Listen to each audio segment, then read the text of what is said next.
बोली बोली छठी मैया की जय। Music by Manoj Kumar.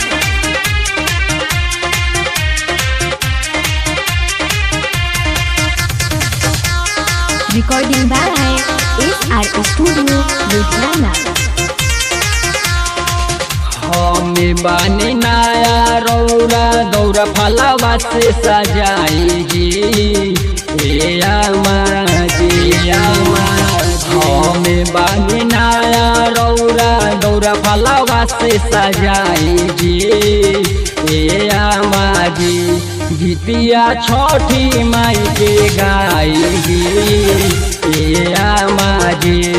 गीतिया छठी माई के गाई पूछो न जानी सब विधिया बताई जी गीतिया छठी माई के गाई जी गीतिया छठी माई के गाई जी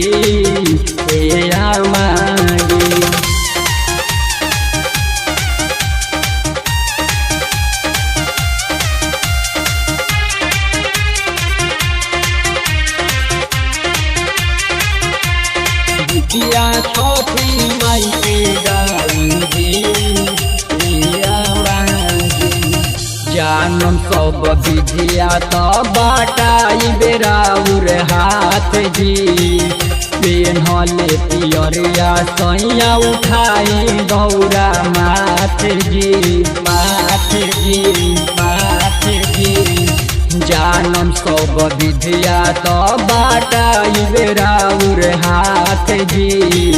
पेन्हले पियरिया सैया उठाई दौरा माथ जी और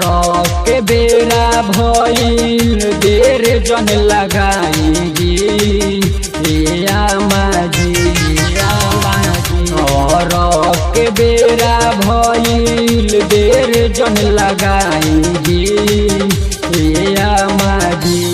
गीतिया छठी माई के गाई जी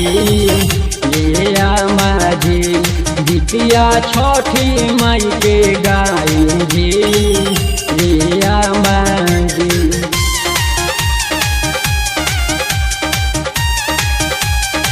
म्यूजिक बाय मनोज कुमार।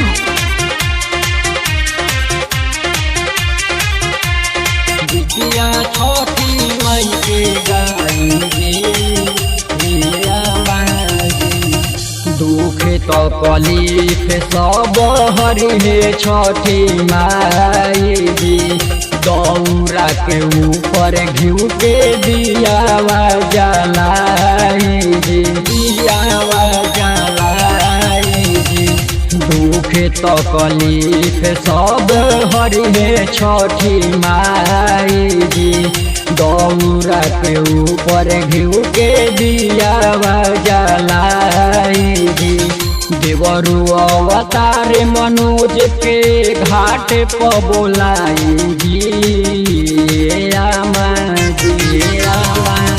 देवरु ओम प्रकाश ओमी के घाट पर बोलाई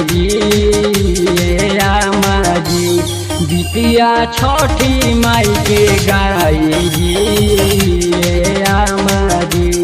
गीतिया छठी माई